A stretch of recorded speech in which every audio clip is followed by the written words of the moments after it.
ಗದಗ ಜಿಲ್ಲೆ ನರಗುಂದ ತಾಲೂಕಿನಲ್ಲಿ ಹೃದಯ ವಿದ್ರಾವಕ ಘಟನೆಯೊಂದು ಜರುಗಿದೆ. ಹೌದು, ನರಗುಂದ ತಾಲೂಕಿನ ಉಣಿಶಿಕಟ್ಟಿ ಗ್ರಾಮದ ವಡ್ಡಿನಹಳ್ಳದಲ್ಲಿ ಇಬ್ಬರು ಯುವಕರು ಕೊಚ್ಚಿ ಹೋಗಿದ್ದಾರೆ.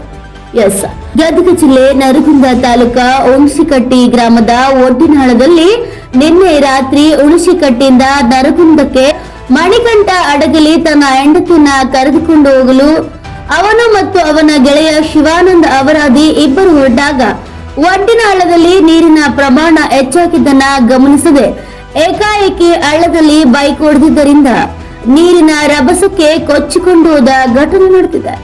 ಇದರಲ್ಲಿ ಶಿವಾನಂದ ಅವರಾದಿ ಇವನು ಹಳ್ಳದ ಮಧ್ಯದಲ್ಲಿ ಸಿಲುಕಿ ಸತ್ತಿದ್ದು, ಇನ್ನೋರ್ವ ವ್ಯಕ್ತಿ ಮಣಿಕಂಠ ಅಡಗಲಿ ಈತನ ಸುಳಿವು ಇನ್ನೂ ಸಿಕ್ಕಿಲ್ಲ.